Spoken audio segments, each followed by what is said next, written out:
ଚାଲନ୍ତୁ ଆଜି ବନେଇବା ଭୋଜି ପରି କୋବି କୋର୍ମା। ନମସ୍କାର, ଡିମ୍ପଲ୍ସ ଡେଲିସିୟସ୍କୁ ଆପଣମାନଙ୍କୁ ସ୍ୱାଗତ ଜଣାଉଛି। ଏଠି ମୁଁ ଗୋଟେ ବଡ଼ ପାତ୍ରରେ ପାଣି ନେଇଯାଇଛି। ପାଣିରେ ମୁଁ ଏଠି ଗୋଟେ ଚାମଚ ହଳଦୀ ପକାଇ ଦେଉଛି। ହଳଦୀ ପକାଇକି ଆମେ କୋବି ପକାଇବା ଦ୍ୱାରା କୋବିରେ ଆମର ଛୋଟ ଛୋଟ ପୋକ ହେଇଯାଇଥାଏ, ତ ପୋକ ଗୁଡ଼ିକ ମରିଯାଇଥାନ୍ତି। କୋବିର ସାଇଜ୍ ଗୁଡ଼ିକ ଏଠି କାଟିଲା ବେଳେ ଧ୍ୟାନ ରଖିବେ, ଟିକେ ବଡ଼ ସାଇଜ୍ର ରଖିବେ, ଯେହେତୁ ଆମର ଭୋଜିରେ ମଧ୍ୟ କୋବିର ସାଇଜ୍ ଗୁଡ଼ା ଟିକେ ବହୁତ ବଡ଼ ଥାଏ। ଏଇଠି ଆମେ କିଛି ସମୟ 5 ମିନିଟ୍ରୁ 7 ମିନିଟ୍ ପର୍ଯ୍ୟନ୍ତ କୋବି ଗୁଡ଼ିକୁ ପାଣିରେ ଏମିତି ଛାଡ଼ିଦେବା, ଯାହାଦ୍ୱାରା କି ତା'ର ପୋକ ଗୁଡ଼ିକ ମରିଯିବ। ତାପରେ ଯଦି ଏଠି ଆଳୁ ଚାହିଁବେ ପକାଇ ପାରିବେ, ନ ଚାହିଁବେ ତାକୁ ସ୍କିପ୍ କରିନେବେ। ମୁଁ କିନ୍ତୁ ଏଠି ଆଳୁ ପକାଇଛି। ଏଠି 3 ବଡ଼ ଚାମଚ ମୁଁ ଗୁଣ୍ଡ କାଜୁ ନେଇଯାଇଛି, ଯଦି ଗୋଟା କାଜୁ ନେବେ 12ଟି ନେବେ। ଏଠି ପରିବାରେ ମୁଁ ଗୋଟେ ପିଆଜ, ବଡ଼ ସାଇଜ୍ର ପିଆଜ, 2 ବଡ଼ ଚାମଚ ଅଦା ରସୁଣ ପେଷ୍ଟ, 2ଟି ଟମାଟୋ, ଗୋଟିଏ ଆଳୁ ନେଇଛି। ତାପରେ ଗୋଟେ କଡ଼େଇରେ ଏଠି ତେଲ ଗରମ କରି ନେବା। ତେଲ ଆମର ଭଲ ଭାବରେ ଗରମ ହୋଇସାରିଲେ ଏଠି ମୁଁ ସୋରିଷ ତେଲ ବ୍ୟବହାର କରିଛି, ଯଦି ଆପଣମାନେ ଚାହିଁବେ ରିଫାଇନ୍ ତେଲ। ତେଲ ଭଲ ଭାବରେ ଗରମ ହୋଇସାରିଲା ପରେ କୋବି ଗୁଡ଼ିକୁ ଆମେ ଦେଇ ତାକୁ କିଛି ସମୟ ପାଇଁ ଭଲ ଭାବରେ ମିଶାଇ ନେବା। ଆଉ 2ରୁ 3 ମିନିଟ୍ ପାଇଁ ତାକୁ ଭାଜି, ଯେତେବେଳେ 2ରୁ 3 ମିନିଟ୍ ହେଇଯିବ ତାପରେ ଯାଇ ଆମେ ଆଳୁକୁ ପକାଇବା। ମନେ ରଖିବେ, ଆଳୁ କୋବି କେବେ ଏକା ସାଥିରେ ପକାଇବେନି, ନଚେତ୍ ଆଳୁ ଚିପଚିପା ହେଇ ତଳୁ ଲାଗିଯାଇଥାଏ ଏକା ସାଥିରେ। ତାକୁ କିଛି ସମୟ ପାଇଁ ଆମେ ଘୋଡ଼େଇକି ମଧ୍ୟ ତାକୁ ଭାଜିଦେବା, ଯେମିତିକି ଆମର କୋବି ଟିକେ ସିଝିଯିବ, ଆଳୁ ମଧ୍ୟ ସିଝିଯିବ। ତାପରେ ଆମେ ଗୋଳେଇ ତାକୁ ପୁଣି 5ରୁ 7 ମିନିଟ୍ ପର୍ଯ୍ୟନ୍ତ ତାକୁ ଆମେ ଖୋଲାରେ ପୁଣି ସିମ୍ରେ ଭାଜିବା, ଯେମିତିକି ତା'ର ଗୋଟେ କ୍ରଞ୍ଚିନେସ୍। ଏଠି ଆମେ ବହୁତ ଟାଇମ୍ ମାନେ ଭାଜିବାନି କି ସିଝିଲା ଭଳିଆ କରିବାନି, ତା'ର କ୍ରଞ୍ଚିନେସ୍ଟା ଯେମିତି ତା'ର କୋବିର ବନେଇ ରହେ। ତ ଏଠି ଦେଖନ୍ତୁ ଆମର କୋବି ଭଲ ଭାବରେ କୋବି ଆଳୁ ଭାଜି ହେଇଯାଇଛି। ମୁଁ ଆଉ ଗୋଟେ ପାତ୍ରକୁ କାଢ଼ି ନେଉଛି।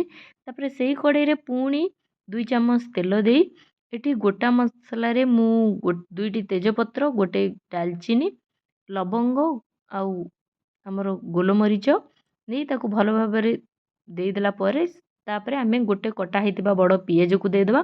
ପିଆଜର କଲର୍ ଚେଞ୍ଜ ହେଇସାରିଲା ପରେ ଆମେ ଅଦା ରସୁଣ ଦେଇ ତାକୁ ଭଲ ଭାବରେ ମିଶାଇ ନେବା। ଅଦା ରସୁଣର ସ୍ମେଲ୍ ଗଲା ଯାଏ ଆମେ ଏଠି ଭାଜିବା। ଅଦା ରସୁଣ ସ୍ମେଲ୍ ଗଲା ପରେ ଆମେ ଏଠି କାଜୁ ଆଉ ଟମାଟୋକୁ ମିଶିକି ମୁଁ ପେଷ୍ଟ ବନେଇ ଦେଇଥିଲି। କାଜୁ ଆଉ ଟମାଟୋର ପେଷ୍ଟ ଦେଇ ସେଥିରେ ଅଧ କପ୍ ମୁଁ ପାଣି ଦେଇଛି। ପାଣି ଦେବା ଦ୍ୱାରା ଏଠି ଆମର ଭଲ ଭାବରେ ସିଝିଯିବ ମସଲାଟା, ଆଉ ତଳୁ ଚିପଚିପ ମାନେ ଲାଗିବନି ବି। ଏଠି ତାପରେ ଆମର ଯେଉଁ ଗୁଣ୍ଡ ମସଲାରେ ହଳଦୀ ଗୁଣ୍ଡ, ଧନିଆ ଗୁଣ୍ଡ ଆଉ ଜିରା ଗୁଣ୍ଡ ଦେଇ ତାପରେ ଏଠି ଆମେ ତାକୁ କିଛି ସମୟ ପାଇଁ ଘୋଡ଼େଇ ନେବା। 1ରୁ 2 ମିନିଟ୍ ଘୋଡ଼େଇ ସାରିଲା ପରେ ଏଠି ଆମେ ଟିକେ ଆମର ଫୁଟି ଆସିଲେ ଆମେ ଏଠି ଲଙ୍କାଗୁଣ୍ଡ ଆବଶ୍ୟକ ମୁତାବକ, ଯେମିତିକି ଗୋଟେ ବଡ଼ ଚାମଚ ମୁଁ ଏଠି ଲଙ୍କାଗୁଣ୍ଡ ନେଇଛି, ଆପଣଙ୍କ ହିସାବରେ ଆପଣ କମ୍ ବେଶୀ କରିପାରନ୍ତି।